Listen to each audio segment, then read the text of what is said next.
C'est la femme nommée Désir par excellence, une femme amphibie parce qu'il pleut à Cannes, un fantasme ambulant qui aime transgresser et jouer avec son image. Dans Ne te retourne pas de Marina de Vanne, elle incarne la face cachée de Sophie Marceau. Encore une histoire d'image, d'identité. Monica Bellucci, bonjour. Bonjour. Alors, c'est vrai que vous avez incarné beaucoup de rôles à Cannes. Entre le rôle d'actrice, celle de jurée ou celle de maîtresse de cérémonie, qu'est-ce qui a été le plus anxiogène pour vous ? Mais à chaque fois, c'était différent. Oui. Je ne peux pas dire vraiment, parce que quand je suis venue ici pour Irréversible, c'était une année tellement incroyable. Irréversible a provoqué tellement d'amour et de haine, tellement de controverses et tellement d'affection en même temps. Et c'est un film, et Cannes a vraiment beaucoup servi au film. C'était hyper important pour le film. Quand je suis venue ici comme maîtresse de cérémonie, c'était aussi, avant de monter sur scène, 2 minutes avant, je disais, mais pourquoi j'ai dit oui? Mais pourquoi? Et là, encore une fois, je me retrouve à Cannes. Et c'est beau d'être là. Pour présenter le film de Marina de Vanne, Ne te retourne pas, avec Sophie Marceau. Et ça a été une belle expérience, ce film. En 2006, vous avez jugé vos pairs, ce qui vous a fait dire après coup que vous préfériez être jugé que juré. Au-delà de la formule, est-ce que c'est un job aussi ingrat et très délicat pour une comédienne ? C'est très délicat, parce qu'en effet, on n'est pas maître absolu. Dans le sens, ce que j'aime moi, peut-être que vous allez le détester. Ouais. C'est pour ça qu'être juré, c'est très particulier. Et moi, je me suis rendu compte que c'était une expérience magnifique, mais que je le ferai jamais plus. Oui. Parce que je préfère être jugé que juger moi-même. Je n'aime pas donner les votes. Je n'aime pas ça. Donc concrètement, si Gilles Jacob vous propose l'année prochaine la présidence du jury, vous déclinez ? Je crois que je suis pas encore prête pour ça. Oui. Non. Alors, effectivement, présenter un film à Cannes, vous l'avez dit avec Irréversible, ça n'est absolument pas anodin. Les réalisateurs peuvent être portés au nu, comme ils peuvent être lynchés. Est-ce que présenter ce film Ne te retourne pas, y compris en dehors de la sélection officielle, il y a une forme d'anxiété, d'appréhension de la fournaise cannoise? Mais il y a toujours une forme d'appréhension et ce serait horrible de ne plus la voir. Non, c'est beau. Moi, j'adore monter les marches et voir la peur, un petit peu de peur. Après, bien sûr, comme tous les films, il y aura des gens qui vont aimer, des gens qui vont détester. Mais ça fait partie du jeu. Alors, dans Ne te retourne pas, vous incarnez la face cachée de Sophie Marceau, qui voit finalement peu à peu son univers basculer et son corps se transformer. On n'en dit pas plus. Extrait. Ces changements que vous voyez, vous pouvez m'en dire plus ? Qu'est-ce qui a changé ? Oui ? Je vous écoute.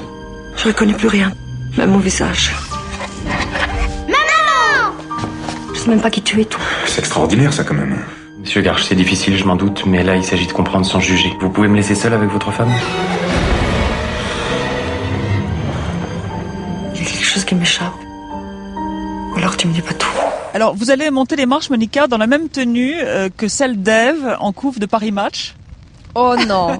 Pourquoi ? Non.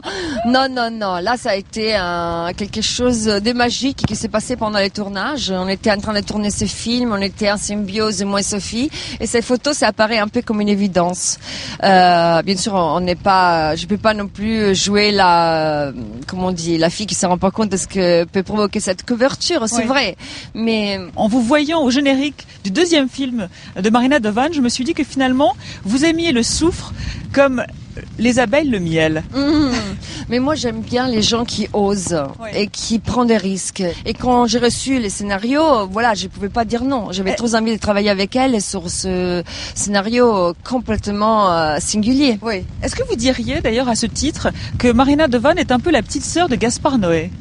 Pourquoi pas ? Qu'il y a une filiation entre les deux. Il y a une petite filiation, même si, bien sûr, vous le verrez dans les films, c'est un monde aussi au féminin. Oui. Dans le sens, ce qui me plaît justement, il y a un côté dur, parce que c'est une femme qui est plus en contact avec elle-même, qui ne perçoit plus. Qui se prend pour une autre. C'est une femme qui ne perçoit plus la réalité, dans le sens qu'elle reconnaît plus sa maison, son mari, même pas ses enfants, et qu'elle doit aller à la recherche d'elle-même et de son passé pour éviter de devenir complètement folle.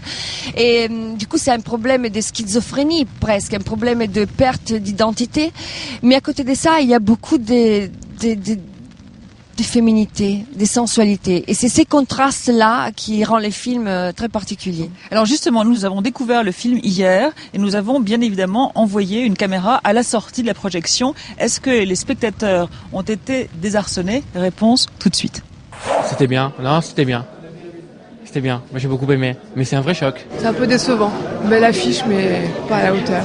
Complicated but interesting. Il y a plein d'idées qu'on a déjà vues. Est-ce que j'ai vraiment aimé? Ça, c'est plus difficile à dire. I think it's very funny. There are moments that are very, very funny. A little bit slow for my liking. Les avis sont mitigés. Vous attendiez de telles réactions? Mais moi, quand je fais un film, je sais toujours qu'il y aura l'amour, la haine. L'importance, c'est qu'il n'y a pas le milieu entre les deux. Oui, voilà, tiède. les tièdes. Ouais. Ça veut dire quand on est on ne sait pas quoi dire.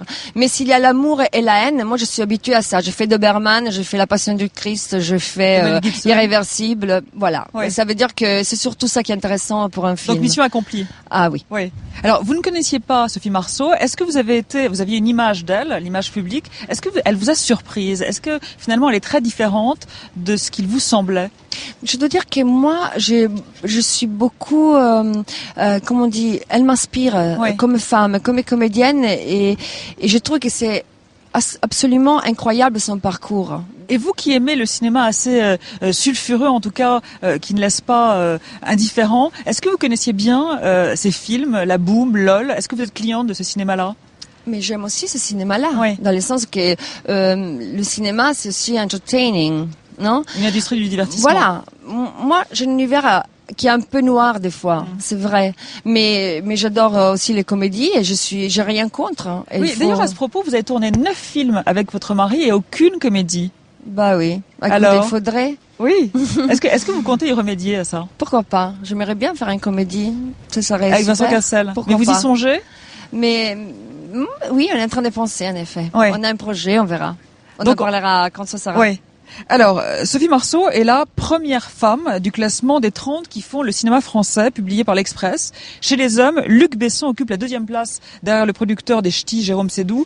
Luc Besson, une histoire avec Cannes qui se décline au passé, au présent et aussi au futur. Olivier Boucreux. Venez féliciter les lauréats, hein Thierry?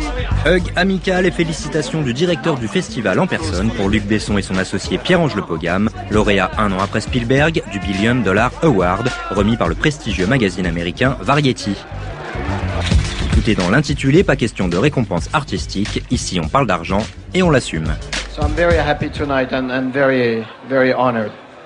Et un petit speech en français pour nos Français.